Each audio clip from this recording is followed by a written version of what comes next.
Shalom and welcome to the international conference marking the 30th anniversary of Yad L'Yeled Children's Memorial Museum that was inaugurated in May 1995. The theme of this conference is the rescue of Jewish children before, during, and after the Holocaust. When the Yad L'Yeled staff and Dr. Mali Eisenberg, the director of the education department at the museum, were thinking about themes for this conference, the idea of rescuing children seemed most appropriate as we mark the 80th anniversary of the end of World War II. As well, many of the educational themes presented in Yad L'Yeled focus on the rescue of Jewish children during the Holocaust, as well as after the war. We are hoping that this conference will widen the concept of rescue to include pre-Holocaust attempts to save Jewish children from the anti-Semitic Nazi regime, as well as the courageous operations during the war and those afterwards. I am happy that we can bring our audience a two-day conference, one international for our global audience today, and one for our Israeli audience in Hebrew tomorrow. Each program brings different examples of rescue from before, during, and after the Holocaust.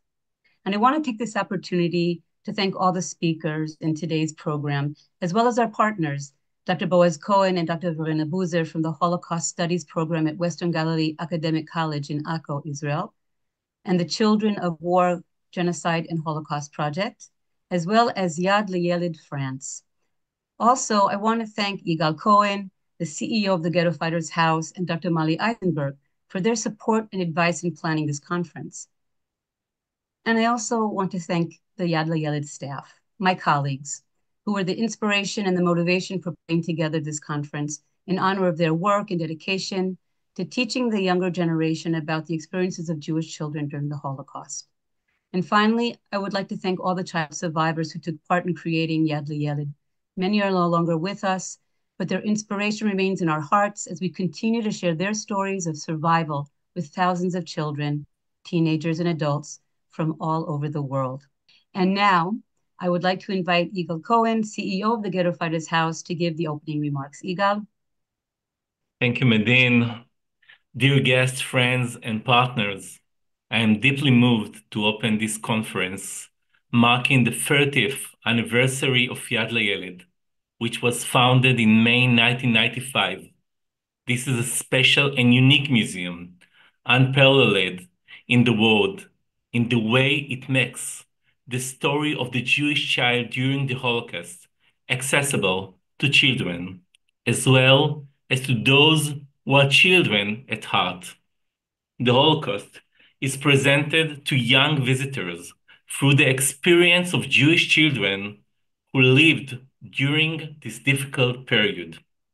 Although Yad L'Yeled is marking 30 years since its establishment, I feel that this place carries with it a wisdom and life experience far beyond its years. The full lives of Holocaust survivors were children during the war and grew up while undergoing a process of healing and restoration of their childhood, and as adults were connected to Yad L'Yeled from its inception to this very day. This carries even greater meaning in the generational shift we are now experiencing, as the only remaining survivors among us were themselves children during the Holocaust and World War II. Yad L'Yeled shines a spotlight on inspirational educators such as Janusz Korczak and Stefa Wilczynska, figures who remain educational role models for us to this day. I feel a profound sense of reverence, pride, and purpose in continuing to lead together with my dear colleagues and many partners from Israel and around the world the important mission of Yad L'Yeled into many more years of rich and diverse creation, one that touches the hearts and souls of young people, leading them toward learning, understanding, and most of all, building a better society. I would like to express my heartfelt thanks to all members of the Ghetto Fighters House team, especially Dr. Mali Eisenberg, the Director of Education, to Meidin Shachar, and to the Yad Layeled team who helped bring this conference to life. Thank you, Ada Tushbaum, President of Yad Layeled France, for your partnership and friendship throughout the years. Thank you to Dr. Boaz Cohen and to our partners in Western Galilee College for your collaboration. I wish us continued joint creation in the future. Thank you to all the guests, lecturers, and academics who are taking part in this conference and sharing their research and work on this important topic.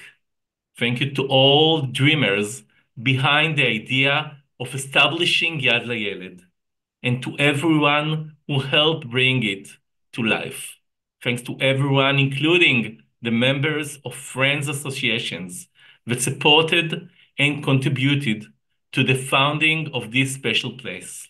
I wish all of us many more years of creation and fulfillment of dreams and the continuing telling of the human story of the child during the Holocaust and its aftermath, wishing us peaceful and better days soon, and above all, that all the hostages will return home now.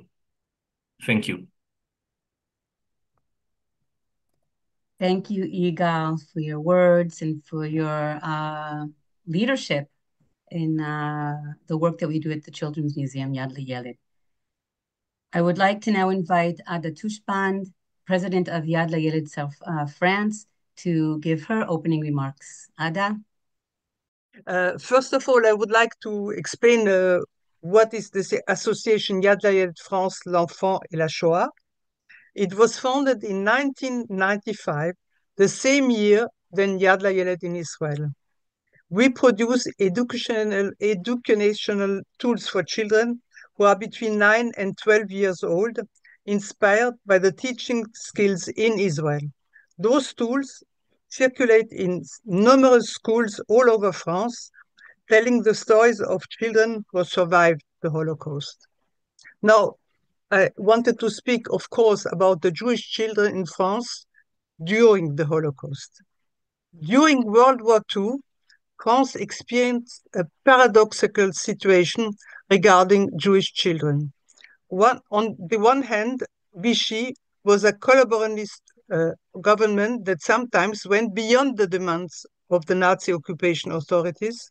On the other hand, it had a particularly high rescue rate compared to other Western European countries. Indeed, the French police participated in the arrest of entire families whose children, often of parents who had recently arrived in France, were themselves French citizens.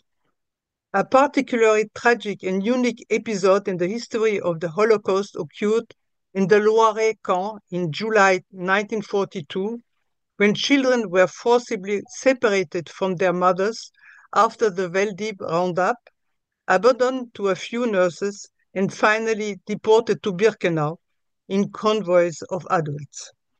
Between 1942 and 1944, more than 11,000 Jewish children were deported from France and exterminated. Some were still infants and rounded up from the maternity ward of the Rothschild Hospital in Paris.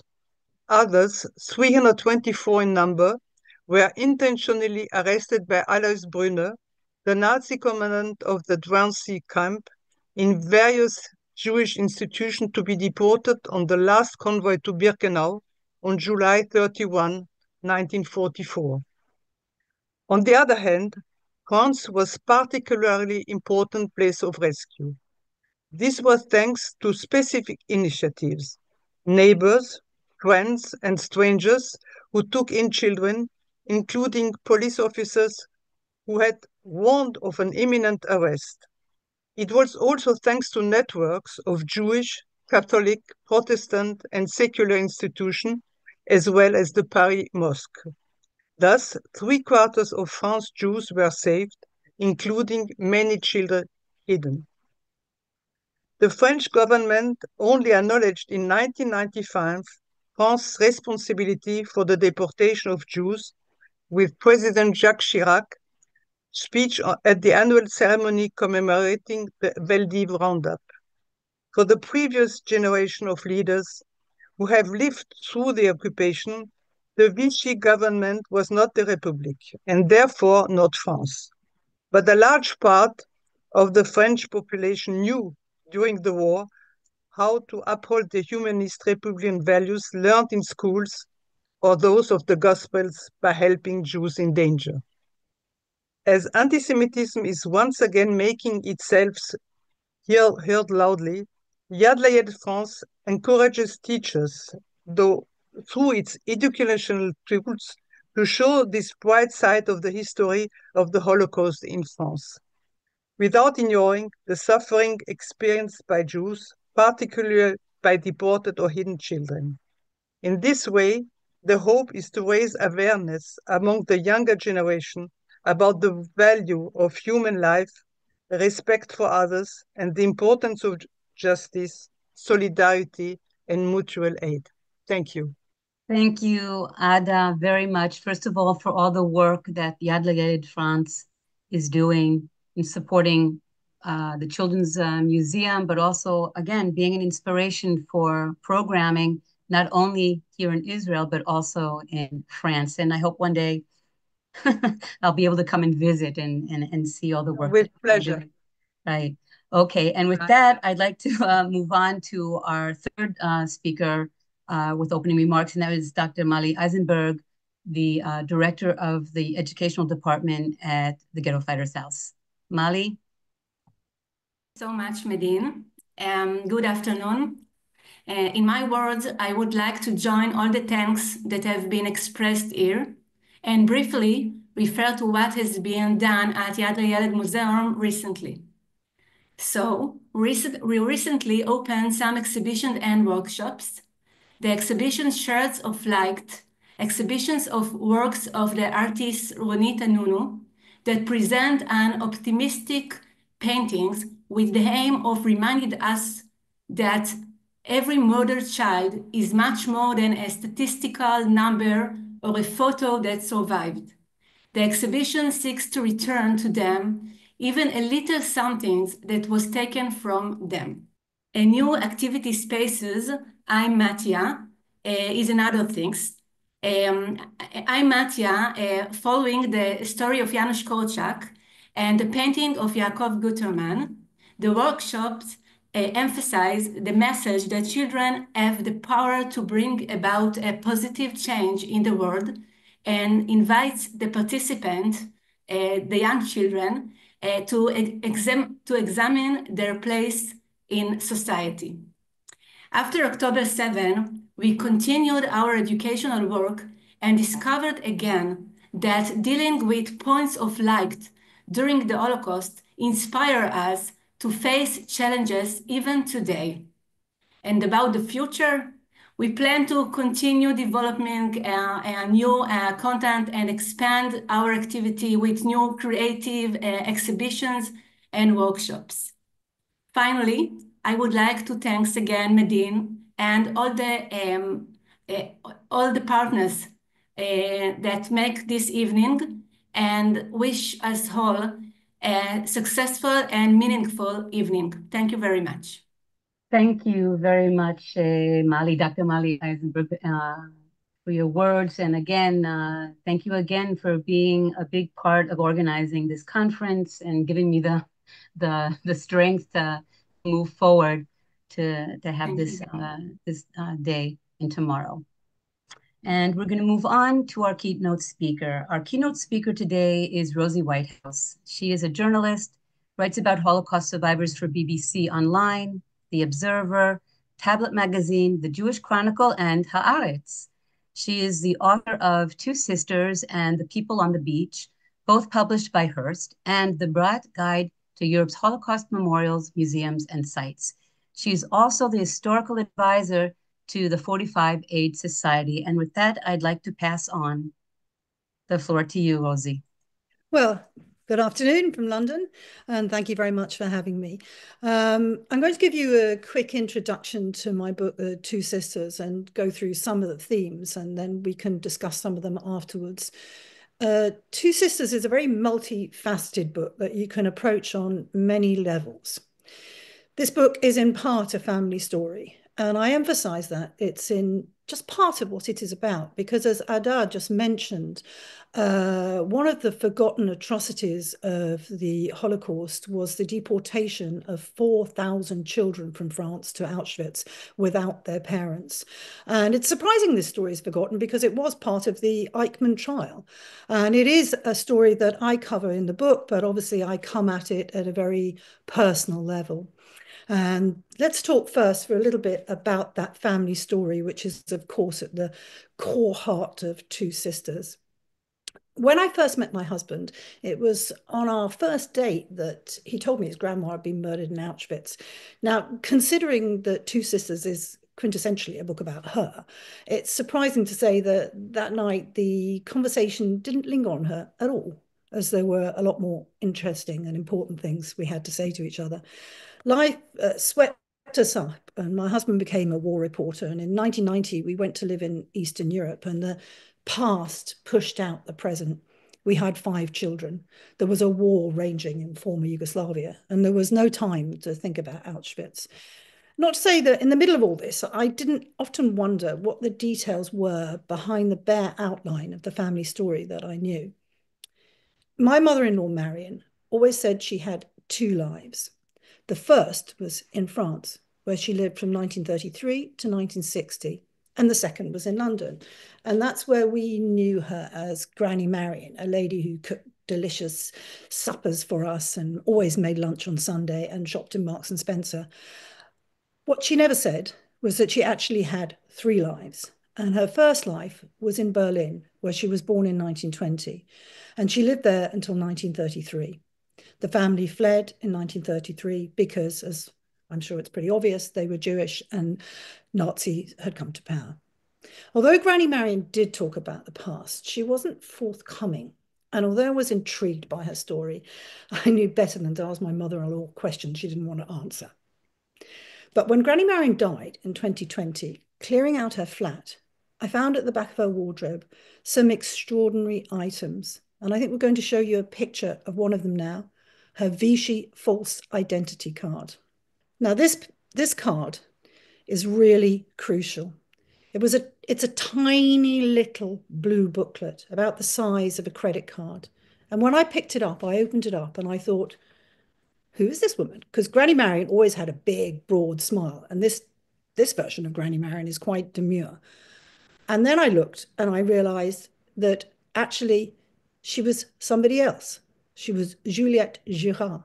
But at the bottom, Granny Marion had written for posterity, Ellen Marion Muller. I wondered why she kept it, just in case she might have to use it again. It's very intriguing. Then I also found a set of really mind-blowing pictures, one of which we're going to see now. And these pictures were really extraordinary because one of the things that Granny Marion always said was that she had no pictures of her mother. But this next picture that we're going to show you proved that that was completely not the case. In the center of this picture is her mother, Edith. She's the lady wearing the dark-colored slacks. Next to her on the left is Granny Marion. She's looking down at her shoes. And in the extreme right of the picture, wearing the shorts, is her sister, Huguette. Now, before we move on, I just think there's one thing that we should say about this picture. It was taken in the summer of 1943. It was just weeks before Edith would be murdered in Auschwitz. So that's what makes this picture really extraordinary. But it's also historical record, because in the summer of 1943, Theil-sur-Mer, where this picture was taken, was part of the Italian occupation zone. And you can tell the difference by the clothes that Granny Marion and the girl next to her, her friend, are wearing. You could not have worn these clothes under Vichy. They were totally forbidden. This picture was as part of a series of pictures. And they were so extraordinary that my husband put the lid back on the box, and he said he was too busy to look at them. And these items soon found their way into the back of our wardrobe, and they remained there until we went to visit Huguette in San Francisco in 2019. She'd lived there since 1947. I said this is in part, and is part only, a story about Granny Marion, because it was Huguette who set me on the path that turned this into a book. And here we can see a picture of Granny Marion and her sister Huguette before the war. It's very cute. It's coming up in a second, I think. Here they are, growing up in just outside Paris. And I love this dog in the middle. We have no idea who he is, but he pops up in a few family pictures we've since discovered. Now, it's Huguette's side of the story that also brings me here today, because in 1940, when France fell, she was 12 years old. She was a child, and Marion was a grown woman. Here we have two pictures of them just taken during the war, and another one taken of Huguette just before the war. And I think that's going to bring home the difference, because this is important about what we're going to discuss here about rescuing children and adults looking after themselves. So perhaps we can just see the first picture of Marion, also taken in 1943. You can see she's quite unlike the photograph on the carte d'identité. And now we can see a picture of Huguette taken just before the war broke out. A radical difference, a child and a fully grown woman. After their mother was arrested and deported to Auschwitz, Marion tried to protect her little sister, but Huguette fell in December 1943 while they were skiing in the resort of Val d'Isère. The local doctor, Dr. Petrie, was called. When he suggested that Huguette needed to go down to the hospital in the valley, Granny Marion punched him in the face. This was quite out of character, because Marion was one of the calmest people I've ever met, but it shows you the panic that she was in at that moment. Dr. Petrie, praise, quickly realized what was going on. In a snap decision, he offered to hide Huguette until the break repaired. That much we always knew, but I have to say, what Marion and Huguette were doing on a skiing holiday in the middle of the war always bewildered me until I started to research this book. Now, on that visit to San Francisco in 2019, Huguette asked me how she could thank the family of Dr. Petrie. And equally as importantly, she asked why Dr. Petrie had taken the risk of hiding a 15-year-old stranger. She also asked why other people had offered her fleeting acts of kindness that had saved her life. This is what the core of Two Sisters is about. It's not simply a story of two sisters. As I said, the book is multifaceted, and you can take it on whatever level you want. And here you can see a picture of Dr. Petrie, next to him his mother and his sister. They're quite ordinary people, and I think that's what you have to bear in your mind when we talk about people who rescued children during the Holocaust. They were ordinary people. They were a wide range of people. They ranged from princesses to prostitutes, but they were just as quintessentially ordinary people. As I said, Two Sisters is multifaceted, and you can take it on whatever level you want.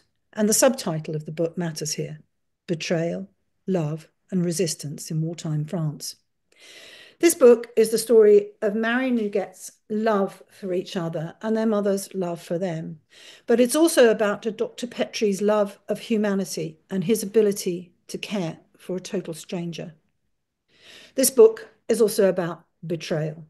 Yes, on a family level, there was the harsh fact that their father left their mother for his mistress the moment they were in the greatest need. But there's a story of far bigger betrayal here than that of a husband. It's the betrayal of Germany and France of their Jewish citizens. And there is resistance. To my surprise, writing this book, I discovered the extraordinary extent of armed Jewish resistance in France. And on top of it, the role Granny Marion played in it. That's not for here. I think that whole story is for another conference, another day. But by asking why people helped her, Huguette turned the spotlight from the victim and from the perpetrator, and he shone it at the bystanders. And she asked, What did they do in the Holocaust? It's a really important moral question. And it's followed by, what would you have done? And this is what makes Dr. Petrie the real hero of the book. And I think now we can move on to look at the house where Huguette was actually hidden.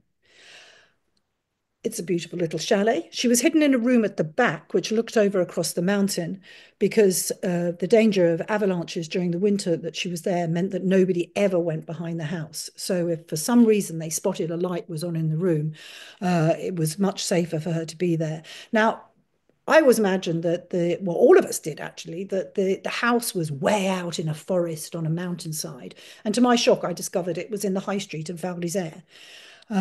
Which was only a tiny resort then, but nevertheless, Dr. Petrie was a very important person, and he did go on to be the mayor of Val d'Isère, which is why his story actually matters. Answering Huguette's questions about why Petrie and others had helped her revealed to me that in France during World War II, public opinion actually mattered. And it was possible to stand up to the Nazis. They were not as all-powerful as we imagine, where we see them on the big screen. It took years of research for me to answer Huguette's question. And in the process of trying to discover why Petrie helped her, why other people helped her, we managed to have Dr. Petrie recognized as righteous among nations. And this book grew partly out of the evidence that we presented to Yad Vashem. And as I said, Dr. Petrie's story raises some very important moral questions and poses above all that question, what would you do to help a stranger? And I think that's what really makes it a story that's relevant for the 21st century and beyond. And it's really important because now in Val d'Isère, the kids in the school will learn about what Dr. Petrie did. And I have to say that Huguette was very far from the only Jew that was hidden in Val d'Isère. And I think these stories are really important and very inspirational for the next generation. It gives them a moment to think twice and consider their own role in society.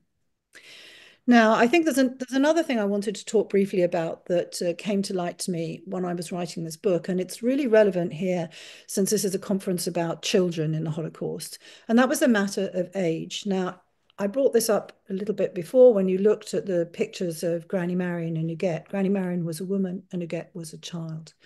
And this meant that the two sisters had a quintessentially different experience, first as refugees in the 1930s, during the war years, and then in the post-war world. So let's just talk briefly about the refugee experience first. And here we can see a picture of Marion and Huguette's father, Johannes. Say a few words about Johannes before we carry on. Firstly, you may notice he has a receding hairline. His hair actually fell out when his foot was blown off in the first weeks of the First World War. Johannes was a German patriot, but he was betrayed by his country and he became a French patriot. And this is the story of how he changed as well. Johannes had studied in France before World War I. And as we know, in the decades before the First World War, France was a country that was deeply divided by the Dreyfus affair. And it was a rift that had shown the deeply ingrained anti-Semitism in French society. And that anti-Semitism had been fueled by the rising levels of Jewish immigration from Eastern Europe in the 1920s. Now, Johannes loved France, but he was also frightened by the country's dark side. And the moment they stepped down from the train at the Gare de Lyon, he ordered his wife and daughters to speak nothing but French and to be as French as they possibly could. Basically, they went into hiding in the summer of 1933. Let's now see a picture of his wife, Edith. It's actually a picture taken, a few words about this picture before I carry on, because it's actually quite interesting in itself. This picture is, we presume, was taken when she married Johannes. But this picture is one of those pictures that are put up regularly on a victim's birthday by the Auschwitz Memorial Museum. And in 2020, they put up this picture of Edith. And my husband was drinking his coffee in bed. And he suddenly sat up in a shock and said, "My goodness, that's my grandmother. She's not forgotten," which is what he put underneath. This picture then got a shocking 50,000 likes. My husband was totally shocked. He'd never posted anything on Twitter that got so many likes. And I found this very extraordinary because people started to say, "Sorry for your loss," underneath the picture. And then I mentioned this to a friend of mine, and she said, "Oh, yes, yes, yes, that's wonderful. It's wonderful that 50,000 people remember her." And I said, "Well, wouldn't it be nice if 50,000 people had turned up at Bobigny Station to say, stop the deportation?" And she said, "Oh, 50,000 people couldn't have done anything to stop it." And that's the way we have this totally unrealistic idea of the Holocaust, that 50,000 people couldn't stop 20 guards in a train. Ha ha. Anyway, that's the story behind this picture. Now, Edith had great difficulty when she arrived in Paris because she didn't speak a word of French. Marion was 13 and she did exactly what her father told her, and she was sent to a French convent school in Nantes on the west coast. Huguette remained at home with her mother, and she was traumatized by the move. She didn't say a word for 6 months. At this point, she was actually still called Inga Margot. And when she uttered her first sentence in French, it was to announce that she was changing her name because the children at school could not or did not want to say Inga. And they called her Singe, the French for monkey. Marion and Huguette's mother had struggled and continued to struggle through the 1930s. She had a terrible accent in French. I always feel it's one thing that the two of us have in common. But while Marion became quintessentially French, Huguette always had the air of something German about her. And my gut feeling is that actually her mother continued to speak to her in German when her father was out of the house. And what's interesting is these things live on through their lives. Huguette still speaks English with a German accent, where Granny Marion spoke English with a French accent. It was something that I always found baffling until I wrote this book.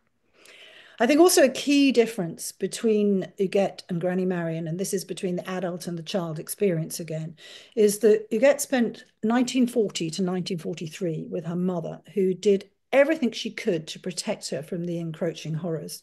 Marion went to Lyon in 1940 and fell in love with an escaped POW, Pierre Ayman, and together they joined the resistance.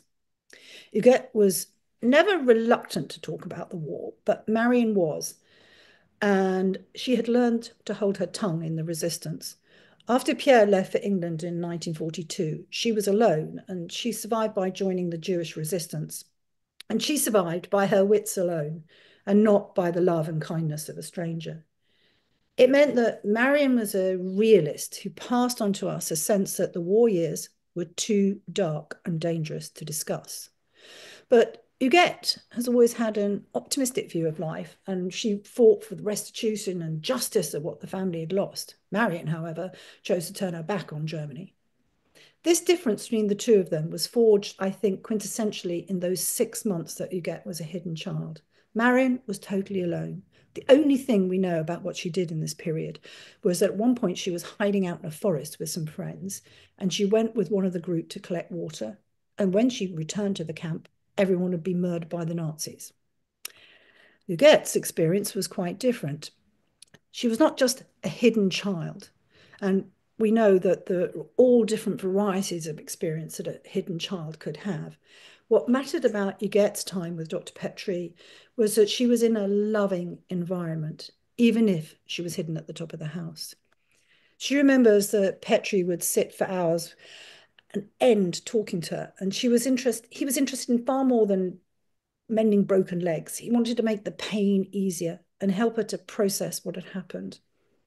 Now, it's interesting to note here, I think, that Petrie had been born in Alsace-Lorraine, and when he was a child, Alsace was occupied by the Germans, and he had been forced to Germanize his name, Frédéric, and he became Fritz, and he was taught in a German school. Petrie had empathy with Huguette's experience, as well as a moral compass. And that gave him the courage to do what was right, not simply to meekly live in that grey zone of indifference where most people in France spent the war years. What makes this story important is that decision to step out of the mainstream. And I think that's takes enormous courage. And I think that this story can help children in an educational environment to learn to do that. Now, just briefly, I want to take my Two Sisters hat off and talk about the other work that I do, among many other things. And I think it's very relevant to the talks that are coming up later this afternoon. As was mentioned, I work as the historical advisor to a group called the 45 Aid Society. And we can take down the picture of Edith at the moment. They represent the child survivors and their descendants who came to the UK between 1945 and 1948. There were 732 of them in all, and the group included some of the youngest children to survive the Holocaust. Now, here in the UK, they're known as the Boys, despite the fact they were 200 girls.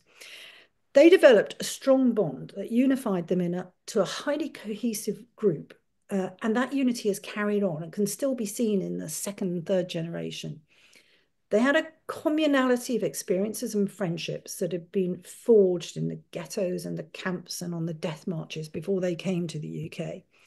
But crucially, when they arrived here, they were cared for in hostels, which were often very large country houses. Now, there's nothing unique about children being cared for in large country houses after the war. We've got Przemysl Pyta in Czechoslovakia. We've got big country houses in Italy and in France where children were cared for. But what I found is different from many of these experiences is the unity that living in these hostels actually produced. And one of the very few examples that I can think of, which is comparable to the unity that the Boys have as a group, is that which was produced by the children who lived in the large country house in Selvino near Bergamo in northern Italy, who went on then to live in the same kibbutz. So I think it's quite rare, this unity, and it might be something that we might want to talk about later on with people who know more about this than I do. Now, the friendships that were forged in these hostels created a network like a family in which the boys felt secure, and it gave them a support that they could move on to build new lives. Now, they were, on the whole, teenagers. Some of them were little children. The Holocaust was their childhood, and the defining moments of their lives were yet to come. And as a group, their slogan is triumph over adversity. And they celebrate their liberation with a massive party, which is happening here in London this evening. And it's a really joyful affair. They like to be seen as survivors who love life. Child survivors like the Boys, they're the only survivors that we've got left now, as was mentioned in the introduction to this conference. And the positive image that groups like the Boys portray, I think, is a little bit of a danger, because I think it gives us a skewed image of what it meant to be, say, 40 years old in 1945, to have not lost just your parents and your brothers and sisters, but to have lost your partner, your children, your whole life. And that takes me right back to Johannes, Huguette and Marion's father. He was in his mid-40s in 1945. He'd been forced out of 2 successful careers, one as a lawyer in Germany, the other as a film producer in France. He'd lost not just 1 citizenship, but 2. He had lost his home, he'd lost his bank account, and not least, he had lost his wife, his younger brother, and his parents in the Holocaust. After the war, he went to San Francisco. It was the furthest he could get from Europe, is what he said. And he changed his name for a 3rd time and became a barman. He never talked about the Holocaust. Well, it wasn't really the fashion then, but I doubt he would have called his life triumph over adversity. And to finish this little talk, I'd like to show you a picture taken in the summer of 1943. In the front is Huguette. Behind is Granny Marion. She's quickly putting on her swimsuit. And next to her is her friend. Sadly, the friend died in a car crash after the war. But what I think is important about this picture is not only was it taken in the summer of 1943, just weeks before their mother was about to be murdered in Auschwitz, but this picture could have been taken yesterday. These women are modern women. And I think that that is why it's so important to remember what happened in the Holocaust in France, because France was a really modern society. This is not a land of chattels. Look at the way they're dressed. And I think that looking at the Holocaust in France is really important, and particularly looking at the fate that was meted out to children in France Jewish children in France during the Second World War is really, really important. And it can be a very strong warning to the present and the future. Thank you very much. And thank you, Rosie, for such a heartwarming story. We were just talking among ourselves as we were listening, and the personal story, actually, someone mentioned.